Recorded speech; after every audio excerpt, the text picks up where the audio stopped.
Bambang Yudhoyono siap turun gunung memenangkan Prabowo Subianto dalam Pilpres 2024. Dengan izin Allah, masa Pak Prabowo untuk memimpin kita semua adalah melalui Pilpres yang akan datang. For you, saya siap turun gunung. For you, saya siap turun gunung. Ya, ini adalah petikan pernyataan Ketua Majelis Tinggi Partai Demokrat, Susilo Bambang Yudhoyono, yang bilang bakal turun gunung demi memenangkan Prabowo Subianto dalam Pilpres 2024. Hal ini disampaikan SBY di hadapan Ketua Umum Parpol yang tergabung dalam Koalisi Indonesia Maju di Hambalang kemarin. Koalisi pendukung Prabowo pun semakin gemuk dengan adanya Demokrat. Kini yang dinanti adalah siapa sosok bacawa presnya. Soal ini, Wakil Ketua Umum Partai Gerindra Budi Satrio Jiwandono menyebut masih menunggu deklarasi resmi Partai Demokrat.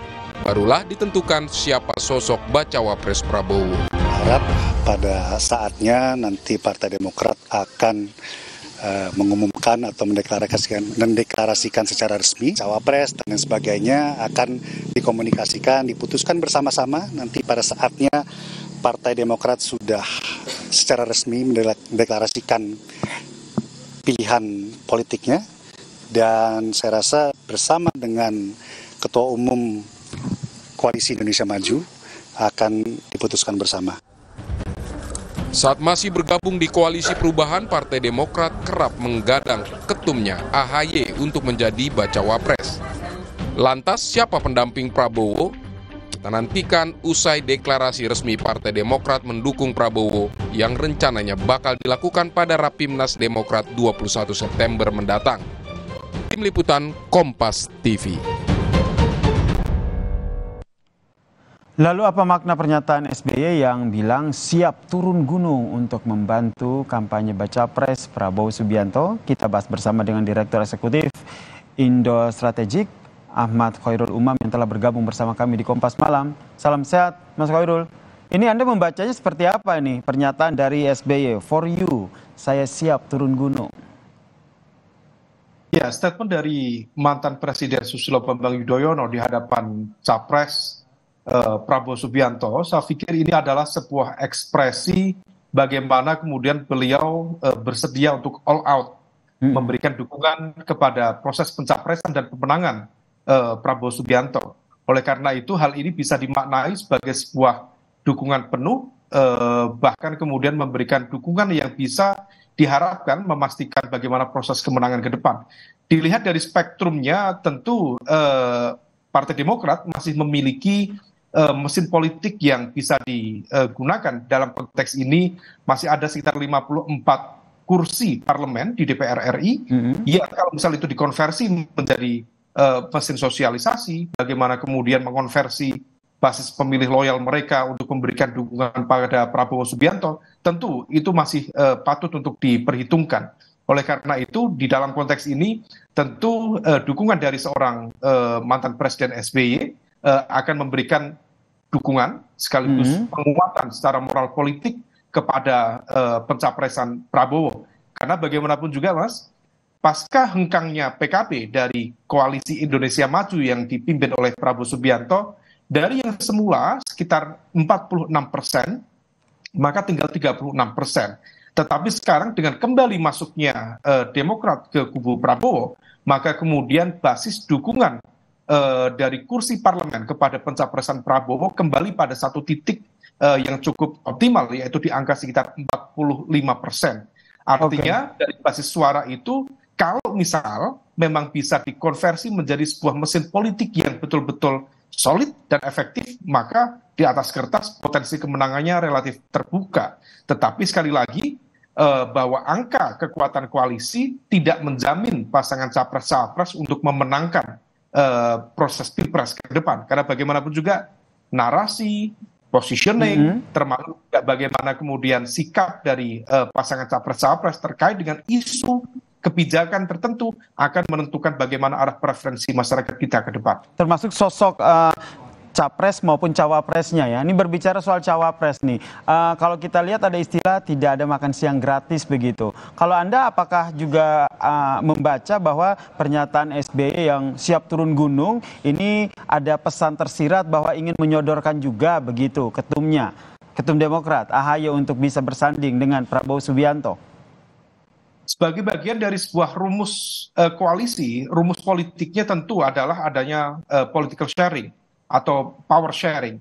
Tetapi dalam konteks ini, kalau kita cermati bagaimana kemudian proses terbentuknya koalisi yang begitu cepat, dalam konteks ini merapatnya Demokrat kepada Prabowo, saya menduga tidak ada variabel cawapres di dalam proses negosiasi, sekaligus skema kompensasi di dalam komunikasi antara Demokrat dengan Gerindra. Oleh karena itu, sebagai sebuah aspirasi bisa saja itu diajukan. Misalnya Ketua Umum Partai Demokrat AHY diajukan sebagai salah satu alternatif cawapres bagi Prabowo, tetapi dugaan saya variabel itu tidak menjadi variabel determinan utama, sehingga kemudian besar kemungkinan Demokrat akan tetap menerima siapapun yang dipilih oleh Prabowo Subianto sebagai cawapresnya, asal memang betul-betul kemudian menghadirkan proses komunikasi yang setara, yang dianggap juga menghormati atau mengorangkan Demokrat sebagai bagian dari anggota koalisi tersebut ya. Ini bisa dikatakan bahwa power dari Demokrat ini sudah agak sedikit turun sehingga tidak bisa mengajukan nama, atau lebih kepada realita politiknya sudah seperti ini, daripada tidak gabung kemana-mana, ya udah saya ke Prabowo aja begitu. Ya, bagaimanapun juga dinamika politik per hari ini sudah menunjukkan bahwa frame dari koalisi Indonesia Maju sudah terbentuk, dan kemudian Demokrat bergabung sifatnya adalah menguatkan. Oleh karena itu bergabungnya Demokrat rasanya tidak kemudian dibebani oleh target-target dalam konteks pencawapresan salah satu kader terbaiknya misalnya. Oleh karena itu besar dugaan saya bagaimana kemudian Demokrat betul-betul fokus menghadirkan proses negosiasi yang tidak mudah untuk dirapuhkan, sehingga kemudian dalam konteks ini variabel cawapres bukan menjadi determinan utama dalam proses negosiasi. Jadi lebih kepada fokus yang penting pileg nanti suara Demokrat aman gitu, sederhananya seperti itu ya. Bagaimanapun juga hasil simulasi kita dari basis data survei yang kita cermati, memang basis pemilih loyal Demokrat itu lebih menunjukkan dukungannya kepada Pak Prabowo Subianto dibanding kemudian nama-nama yang lain, misalnya Pak Ganjar Pranowo atau Mas Anies Baswedan. Memang pada fase 1 tahun sebelum terjadi dinamika di internal koalisi perubahan untuk persatuan, memang ada kecenderungan di mana dukungan dari basis pemilih loyal Demokrat mengarah kepada Anies Baswedan. Tetapi itu tampaknya belum optimal karena tampaknya mesin politik Partai Demokrat belum di-exercise, belum dioptimalkan sampai titik deklarasi. Tetapi kemudian dinamika terjadi, kemudian bergeser. Nah, kalau misalnya kemudian pasca pergeseran itu kita cermati, memang basis pemilih loyalnya lebih banyak mengarah kepada Prabowo Subianto. Barangkali argumen spekulatifnya barangkali masih ada sisa-sisa simpatisan dari proses politik di 2019 yang lalu, di mana juga Demokrat memberikan dukungan secara terbuka kepada pencapresan Prabowo Subianto waktu itu. Kemudian yang menarik juga kita cermati, ini koalisi pendukung Prabowo semakin gemuk, gitu, semakin banyak partai ditambah dengan Demokrat. Itu berarti menurut Anda ini penentuan sosok bacawa presnya ini akan semakin alot atau semakin cepat begitu? Saya pikir dalam proses komunikasi elit di internal koalisi Indonesia Maju tampaknya sudah mulai dilakukan pematangan nama cawapres yang ada. Tentu proses negosiasi akan terus berjalan, tetapi penggodokan nama itu sudah cukup matang. Dari aspek kriteria saya pikir sudah umum kita diskusikan, mulai dari faktor elektabilitas, faktor jaringan partai, jaringan non-partai, faktor ideologi, faktor logistik, sampai ke isu kerentanan. Maka di konteks ini sejumlah nama tentu mencoba menjadi bagian dari yang ingin Nah, meramaikan. ini sejumlah nama sudah pernah kita bahas gitu, Mas Umam. Singkat saja, menurut Anda nama yang nantinya akan muncul untuk Prabowo ini merupakan bagian dari koalisi yang mendukung Prabowo atau di luar itu?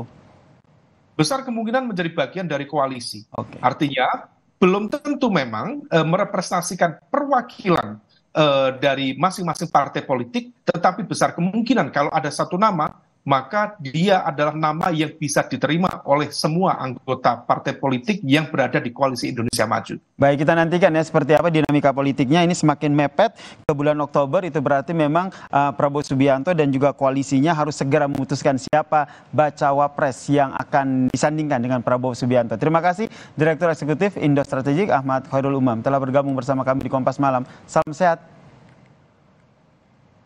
Dan saudara, usai jeda